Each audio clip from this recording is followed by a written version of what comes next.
So guys, last week I was trolled, peer pressured, bullied, some may even call it motivated, which is actually what it was, into building a better HYDRA team. So last week we did HYDRA Clash and somebody messaged me telling me basically get good. So they sent me this screenshot, TYYT, that's me, and it said 281 million points. Now that's not damage dealt, that is points.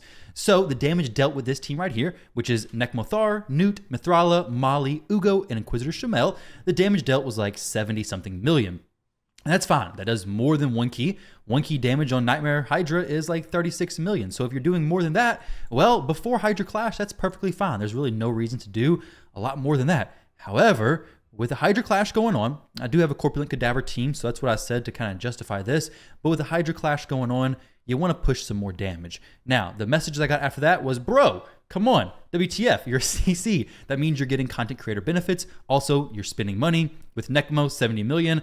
And then this screenshot, this little GIF right here that lived rent-free in my head for that entire week. So since that message, which was last week during HYDRA Clash, I have made it my mission to build a team that does not make me get those messages anymore, hopefully. Now, this team can have some tweaks, can have some adjustments, but the one thing I wanted to do with this team is make it auto, which it is. Now, I'm not going to say necessarily full auto. The reason why I'm not saying that is because I did click the heads, but the run was full auto outside of some head clicking, and even if I didn't click the heads, I think it would have done very similar damage, to be honest, because most of the time I was distracted. I was watching some videos on my other monitor, really wasn't paying that close of attention, but the team did do some very good damage, 176 million, which is my new personal record. There's gonna be a few things to actually boost this up some, but hopefully this team allows me to avoid those Discord DMs of saying, hey, you need to get good. You need to do this for your audience. And hey, here we are today. This team should work on all rotations, full auto everywhere. You're gonna get your one key, no problem.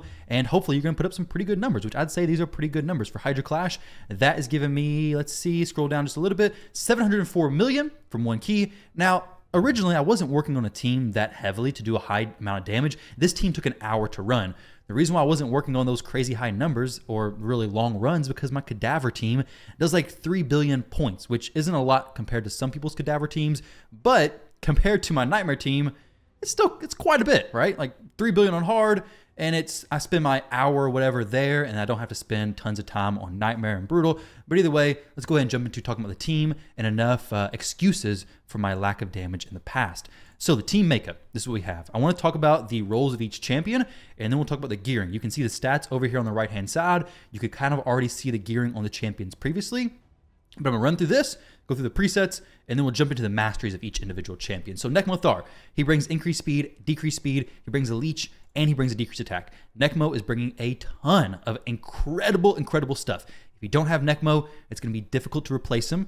You could possibly do some like Krisk, maybe, but honestly, if you don't have Nekmo, the team is going to be a little bit different. You could still do excellent, but he is just so good, especially in that lead spot. The head of Torment is out. Inquisitor Shamael is boosting Nekmo. Nekmo is getting tons of extra turns, tons of turn meter boosting, tons of just excellent support. So Nekmo, for this team specifically, if you're going to do this strategy, is pretty needed. Next up is Gnut. Gnut is a incredible damage dealing champion. For him, I do have this A2 ability currently being used. However, if you're running into an issue with the Head of Mischief stealing counterattack, you're going to wish that you turn this ability off. I was going a little bit more risky because I really want this decrease attack, but mostly the weaken because nobody else on the team brings weaken. So having that weaken out is going to give me a little bit of extra damage throughout the course of the fight.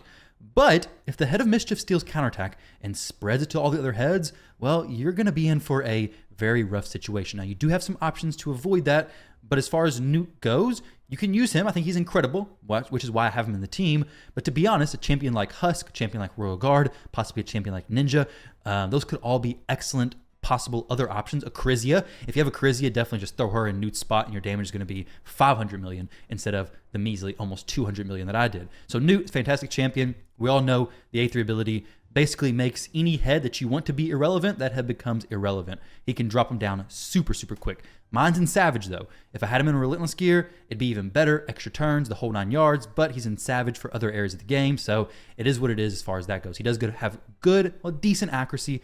We have some increased accuracy from Archbishop, so I'll talk about that more in just a second. Gnut is defense-based, which is going to play a pretty big role very soon.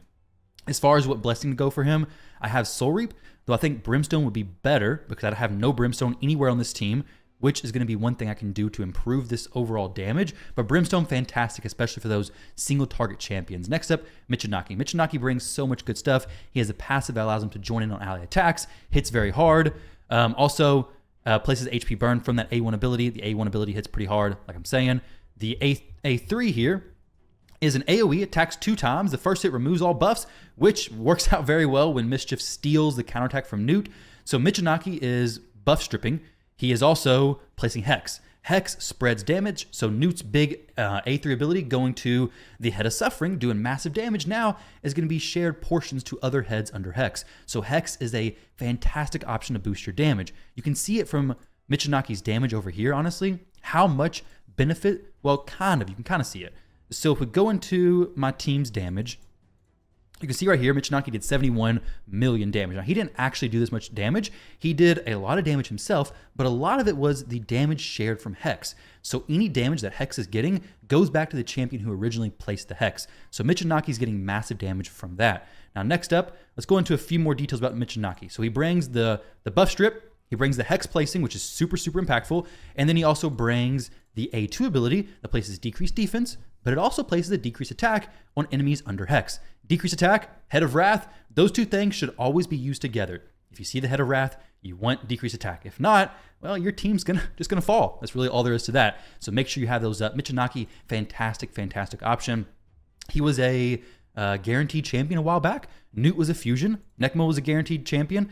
Archbishop was a guaranteed champion. Maulie was a fusion a long time ago. And Inquisitor Shamael, I think, was a guaranteed possibly. Either way, most of these champions, hopefully, well, maybe you have them, maybe not, who knows. But either way, Michinaki, excellent champion. If you can get him in the team, definitely put him in your team. You can replace him with other champions possibly, though I would probably be looking for somebody with a Hex and or a Strip, something like that, plus a decreased defense. He's the only person in the team who brings that. So those couple situations, those couple things you want to hit, really Michinaki is an excellent champion for this role. And I think he's harder to replace for this specific team than even somebody like Gnut. Gnut has other max HP champions who could replace him. But next up is Archbishop Pinthroy. So Archbishop, this was actually a recommendation from somebody in the YouTube comments for my previous video, or my previous stream, which was an awesome, awesome suggestion. But Archbishop brings several things that are super cool. Honestly, I don't even know what his passive does. Okay, removes decreased defense and weaken from this champion at the start of each turn. Okay, not a huge deal, but not for this situation necessarily. But his A3 heals all allies by 30% of their max HP, then places increased defense on all allies for 2 turns. This is huge. So increased defense makes Michinaki hit harder, makes Gnut hit harder, makes all these champions survive better. So the increased defense is massive. Not only that, he also, if 4 or more allies are alive, places a shield on each ally for 2 turns equal to 30% of their max HP.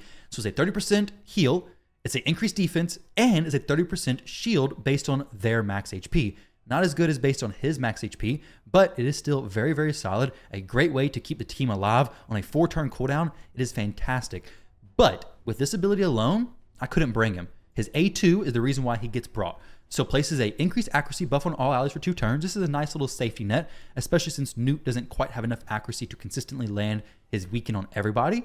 Beside the increased attack, the increased accuracy, he also places a heal reduction. We don't really care about that. But he also places, the most important thing, block buffs on all enemies for 2 turns. Block buffs. This is basically required.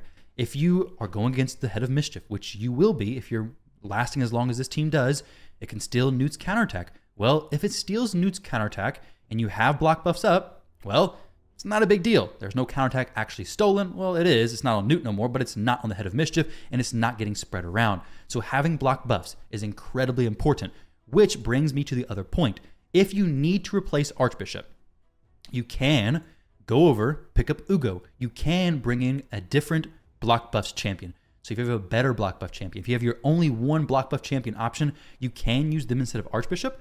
Even if you want to switch out Michinaki plus Archbishop, throw in Ugo. Now you have the decreased defense plus the block buffs, and you're doing a little bit better. His A1 ability, not a huge deal here, but everything else, the A2, the A3, very, very good. For overall team survivability, block buffs is massive. You have to have block buffs. If you don't have block buffs in HYDRA, you're in for a rough situation. Now, With block buff said is our next champion, Maulie Tankard. She is very, very good. So what she's doing here is a few different things. Now her kit is very, very small. She brings an A1 that has a hot dog on a stick and is on fire. I mean, it's pretty cool, I guess, but it doesn't really do that much. It can hit kind of hard, but we're not using Maulie for her damage. Her A2 is a provoke, and at surface level, just a glance, okay, a provoke, 2 turns is pretty nice.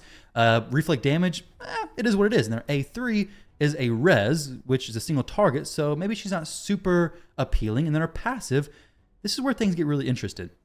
When you realize what her passive is, and then you tie everything together, you realize how much impact she actually brings. So her passive fills the turn meters of all allies by 15% when this champion is hit. Fills the turn meter of all allies by 25% when this champion is hit by a boss. It's on a 1-turn cooldown. So build your Maulie fast. She gets hit. Everybody gets their turn meter boosted by 25% because you're getting hit by a boss. So boom, she has turn meter boosting effects that are going to happen very consistently, which you can make it happen even more consistently by making her the mischief tank. Since she has reflect damage, she will most likely have 1 more buff than everybody else on the team. So she's most likely going to be the target of mischief most of the time. Now you can make this more consistent if you make her even slower. I didn't do that, but she is the target of mischief majority of the time. If you do that, it's a little bit difficult to gear her exactly how you may want, but she's currently for me 458 resistance. I'm shooting for like 455, I believe. So 458 resistance, 350 accuracy, and then good speed. So right now, Maulie is bringing a provoke, she's bringing a mischief tank ability, she's bringing a res, and she's bringing a turn meter boost. So she's bringing 4 things, but she only has like 3 skills. So it's crazy how simple and condensed her kit is, but it works so incredible for HYDRA specifically. Mischief tank, provoke, which I said for 2 turns, 3-turn provoke or 3-turn cooldown. Provoke has a chance of being for 2 turns, basically the head of decay, locked down forever. The head of mischief, pretty irrelevant because it's always going to be attacking Maulie. So Gnut is pretty safe. Granted, he does place counterattack, which is a unique buff, yada, yada, yada. You don't need to get into that. You'll see it. If your Gnut starts getting hit, you'll realize, hey, maybe we should slow Maulie down just a little bit. So next up, let's talk about Inquisitor Shamael. So 2 big things. Inquisitor Shamael is bringing big damage. He could possibly be a mischief tank, though I'm not using him for that in this situation. You have to throw in blood shield accessories for him, make him really slow, and he can do a decent job of it. A little more complicated if you have a shield champion on the team, which we do, so we're not using Inquisitor Shamael for that. What I'm using Inquisitor Shamael for is big damage from the A2 ability, but also the passive, which is definitely the most important thing, which cleanses fears placed by the Head of Torment, and then boosts the leader spot turn meter. So in this case, Inquisitor Shamael basically turns Nekmo into the Energizer Bunny and gives him tons of turn meter. Nekmo is now boosting his turn meter from the A3, increasing his speed, decreasing the enemy speed. Everything's AoE, so activating more Head of Torment procs. So basically, you're getting a ton of turns with Nekmo. Inquisitor Shamael does very good damage. You can see it from over here. Let's scroll down to right here, and boom, Inquisitor Shamael, 26 million. So we have 3 main damage dealers: Inquisitor Shamael, Michinaki, and Gnut. All those champions do excellent. Honestly, I could push up Gnut's damage for sure. Michinaki definitely could boost up some damage there as well. And Inquisitor Shamael, it's going to be a little bit difficult to get his damage boosted up significantly for me. So now let's take a look at the champion build. So coming over here, first up is Nekmo. So Nekmo, we have revenge accessories. Get them if you have them. If not, not a huge deal. Relentless, you're going to notice it's a theme on every champion. Relentless, Nekmo, I'm a huge fan of it. Make him super fast. Mine could be faster, but it's okay where it's at. So make sure his speed's good. Make sure his accuracy is on point. Make sure his HP and defense is pretty solid as well, and you're going to have yourself a very solid Nekmo. So he's there for speed boosting, speed controlling. The leech is massive as well. Get War Master or Giant Slayer on as many champions as you possibly can, because each one that hits and procs is going to be a big heal from that leech. Excellent A1 ability as well. Everything's AoE, so a lot of War Master procs are coming out. These are his masteries, and that's a very solid Nekmo setup in my opinion. Relentless, if you possibly can get it, I think it's fantastic. Provoke is a very popular option as well, but I'm just a huge fan of Relentless Nekmo. Next up, Inquisitor Shamael. Here's his masteries, Giant Slayer on him, tons of counterattacks, tons of attacks in general, hits super hard. And speaking of his blessings, we have Phantom Touch. Nekmo, I would go Cruelty, because even though Gnut's A3 ability does decrease defense and it does not stack with Cruelty, Cruelty is going to do it on everybody, whereas Gnut's is just a single target. So if you can get Cruelty on any champion in this team, it's going to make your damage definitely increase, probably by a decent amount as well. But Inquisitor Shamael, Phantom Touch, pretty easy, extra hits. That's what I'm using. Maybe something better, but I've had good luck with it so far. So as far as his actual gear goes, Relentless, push an attack, and then really just any crit damage you can get. He ignores a ton of defense as it is because of his ability, his A2 ability, just by the skill itself, ignores defense. So as long as you have buffs going out, he's ignoring defense. So no reason to push anything like Savage, Lethal, Cruel. No real need for that, to be honest. Cruel, possibly, but in general, it's not needed. So these are his stats in HYDRA. 4,666 attack, kind of weird looking. But either way, you saw his mastery, you saw his skills, everything like that. And next champion, Gnut. Gnut is currently in Savage. It's because I use him in Sand Devils, I use him in Shoguns, I use him in Fire Knight, and I don't want him getting a ton of extra turns in those areas. So he is in just Savage gear. With his current stats, this is what we're looking at. If you specifically want to use him in HYDRA to do massive damage, Relentless is fantastic. Throw him in Relentless, shoot for these same stats. He's going to do tremendous for you. He's going to do much more damage than mine currently did, and it's something I considered doing to swap him over, but to be honest, I use him in so many areas, it's really not worth it for me to make that swap.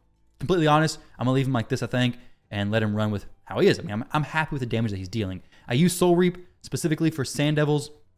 Shogun, it's nice too, and HYDRA, it is what it is. So as far as his masteries go, this is what I currently have for Gnut. Gnut's masteries, boom. Next up, we have Michinaki. So Michinaki, defense-based champion. We need to play some debuffs as well. So what we're looking for is good speed, good survivability, good defense for extra damage, and good accuracy, which in this situation, it's too much accuracy. But unfortunately, I don't have a defense percentage chestplate with speed and crit rate that can make him anywhere near as good as he currently is. Really don't have any defense percent chest plates at all in Relentless, apparently. So one day I'll get some defense percentage chest plates and I can switch him over and make him do even better. But for now, it's doing pretty good. Relentless, Perception, make him land his debuffs, make him go fast, make him take a lot of turns. His stats are right here, and you're gonna have a pretty solid Michinaki. Joining in on attacks is so good. The big thing with Nightmare is making sure the champions have good HP and defense as well. And Michinaki and Gnut being defense-based champions make it super easy to keep them alive. Everything's fully booked. For blessings, I would go something probably like Cruelty if you don't have it on the team already. He has 2 AoE attacks, so Cruelty is pretty solid. Something like Brimstone possibly if you already have Cruelty. But just basically some extra damage. As far as masteries go, this is what he currently has. Pretty simple mastery setup. I'm not going to go too in-depth for that. I want to keep this video relatively condensed, honestly. Archbishop Pinthroy. He is currently in Relentless. You'll notice Relentless is a very common theme across all these champions. If you don't have the Relentless to do this, don't use it. You don't have to have it. It's nice to have if you do, especially when you have a mischief tank like Maulie, who is going pretty fast. She is not the slowest on the team, but having all these champions in Relentless means that they're going to be getting extra turns. They're probably going to be outrunning their buffs. So Maulie is going to be more likely to actually keep her buffs on the entire time. So it is one plus side of having everybody in Relentless, but it's not required by no means. But it is going to be pretty significant in the overall damage. But you're still going to be able to one key without Relentless on everybody. So as far as Archbishop's stats, he's built to be survivable, built to be fast, and then good accuracy, of course. For HYDRA specifically, these are his stats. Nothing super crazy, nothing super specific, just good speed, good survivability. Make sure the accuracy is like, I think 360 is the number I shoot for. Skills, everything's fully booked. Most importantly, the A2 and the A3, the A1, I don't really care about. And then his masteries. Let's go ahead and check these out. Here's his masteries right here. Everything that you need to know. And then the next champion, which I believe is the last but not least, very important champion, Maulie Tankard. So this champion is currently in reflex for me. If you don't have a reflex gear that can be built like this, if you can't get her resistance high enough, plus her accuracy high enough, with the HYDRA benefits enabled, then don't build her like this, while also keeping her speed pretty high. She doesn't have to be this fast, but if you want to keep the head of decay locked down, you do need to make sure she's pretty fast. So 350 accuracy is what we have, 458 resistance. We do have the increased accuracy from Archbishop, which does help out a little bit as well. But as far as her skills, everything's fully booked. Make her fully booked. You don't need the A1 booked, but the A2 and the A3 and the passive ability, get them all booked. It's not very many. It's 1, 2, 3, 4, 5, 6. So 6 books and you're good. Possibly 7, 8, 9, I guess. But her masteries, I do have War Master. Now you can, if you really want, go resistance here or accuracy here. If you need to fit Maulie in, that's the only way to do it. If you need to have the resistance to a certain level and you're just super close but not quite there, or if you need the accuracy a little bit more, you can go ahead and go the defense tree or the support tree and not worry about the offense. However, losing out on War Master puts her at a pretty big risk, and that risk is not healing enough. So we do have Archbishop who does heal, but outside of Archbishop, nobody else heals.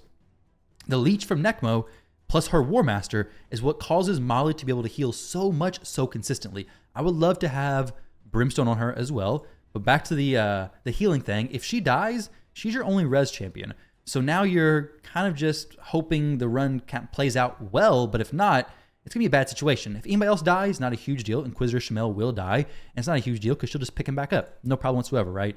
But as far as her masteries go, I like this build the most. Plus the Cycle of Revenge gives her a little bit more turns than what she may normally have. So those are the champion builds. That's a team breakdown. Nekmo is pretty needed.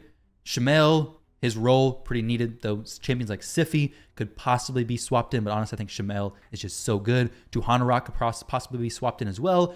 Gnut could have other max HP champions swapped in his place. Michinaki, pretty hard to replace. Archbishop, block buff champion, could replace him. Maulie could be replaced by different provoke champions, but to be honest, I think she's just the best. And for this specific situation. Now, well, maybe champions like Grazer, however you say his name, this dude right here, provoke plus big hits. I mean, bring him in plus Maulie. I don't see why not, right? But if you have him, use him. You definitely get some amazing results from him as well. Now, let's go ahead and check out the run. So I did not record this entire run. I had the first chunk of it, and then I had the second chunk of it. Because the run took an hour, and my PC recording for an hour and then putting the run at the end of the video would have been way too long. It would have been like 30-minute just of the run, even in 2x speed. It's not worth it. So I recorded the first 15 minutes of the run, and then I recorded after 100 million damage. So this is going to be the first part, and then I'll leave the after 100 million damage at the very end. You guys can scrub through it and see if I turn it off auto at any point. You can see here, no skills pop up anywhere. Let me move my webcam so you guys can see it a little bit better, but no skills pop up anywhere. I'm scrubbing pretty fast, but trust me on this, it was 100% full auto. I never turned it off auto, had no reason to. I don't want to manual HYDRA more than I want to lie to my audience. I don't want to lie to my audience at all, but I really don't want to manual HYDRA. Like I really, truly do not want to manual HYDRA. Now, if I did like 300 million damage, that might be a little different. Actually, no, would it? An hour of manual in HYDRA? I don't know. I do enough of that with the Corpulent Cadaver team. So I'm not misleading you all. Everything here, 100% true and real. We did not manual anything here. And yeah, so here you go. You can kind of see how the team works. We have tons of debuffs that they're placed on the HYDRA heads right now. We have the Provoke going up on the Head of Decay very shortly if it's not already. Maulie keeps that thing locked down so well. Like it's never doing anything. We have the Hex on the Head of Mischief, so we can actually target it. Decrease attack and block buffs on the Head of Wrath over there. We don't have so many buffs that things are getting overwritten or not overwritten, not placed. So on the Head of Decay, we have 1, 2, 3, 4, 5, 6, 7, 8, 9. You can have 10 buffs, 10 debuffs total. So we're not worried about missing Provoke or anything like that. Maulie is coming back, hopefully going to provoke the Head of Decay now or the next turn. But with decreased speed, so much turn meter boosting from Maulie, it's really just, she's getting so many turns. Plus reflex gear, she is consistent. There we go. Head of Mischief targeting Maulie. Maulie turn meter boosted everybody. She getting a turn here. Is she going to be able to boost back up and provoke the Head of Decay, or are we going to get cleansed? We will find out in just a sec. Oh, there we go. We killed the Head of Mischief. I may have clicked there because, like I said, I did click target some of the heads. I may have clicked that one because if you kill the Head of Mischief, he does decrease the turn meter of some of these other heads, all the other heads that are up. So if you can do that, it's great. Though I think Maulie, she may have taken a turn before the Head of Decay anyways, but she's keeping it locked down. She's keeping it locked down very, very well. Decreased cooldowns from the reflex set makes it very solid. But even if you don't have reflex, you could probably be perfectly fine with some refresh accessories plus pretty fast gear. She's getting so many turns. Like she just needs to go 3 turns to its 1 turn. So much turn meter boosting. It's really an excellent situation, honestly. Like she is a very solid champion to keep that head locked down. There we go. 2 turns of provoke now. It's never going to get a cleanse off. And it very rarely actually did get a cleanse off. It did happen a few times, but very, very rarely. The team's damage was kind of slow, but I mean, it was decent, I guess. We can definitely make this higher. Gnut not having Relentless for sure made the potential of this run a little bit lower. We could have done a lot more. If Gnut would have been in Relentless, he would have had so many extra turns. We have decreased defense and weaken on a lot of these heads. So Relentless Gnut would have been an extra couple million damage, maybe even pushed me to the 200 million plus damage threshold, which honestly, I have no doubt in my mind that Relentless Gnut plus some blessings on my champion, some more awakenings will be much better. There we go. I am targeting the Head of Suffering. It has massive HP pool. So you'll see each hit from Gnut is doing like 500,000 plus damage. So that's going to help, pad in my total damage dealt to HYDRA. But guys, it has been nearly 30 minutes of this. Hopefully you guys can build this team if you want. Very, very easy. It's full auto. Well, full auto except for clicking heads. You don't have to click heads. I did click heads, but you don't have to. We have all defense-based champions essentially, except for Inquisitor Shamael. We have one res champion to pick him up. Very good support, very good sustain, very solid, consistent damage throughout the fight. I think this team is a very good, very easy, once built, Nightmare HYDRA team. And obviously, it should go without saying, this team can be built for other difficulties as well. If you're only doing brutal, if you're only doing hard, then just scale down the stuff a little bit and just do those difficulties. Or build it up to this point, help your clan clear whatever difficulty you're doing, and then get to Nightmare. But guys, if you need help with Nightmare, click the link down below, sign up for an account takeover, and we'll get you taken care of. Also, enjoy the next part of this video if you're interested in watching the trip from 100 million to 170 million. We actually lasted a lot longer than I expected, and we did pretty well. But anyway, thank you all very much for watching. I guess the video just ended. I did not know it was that close to ending. But yeah, guys, thank you for watching, and I'll catch you all in the next one.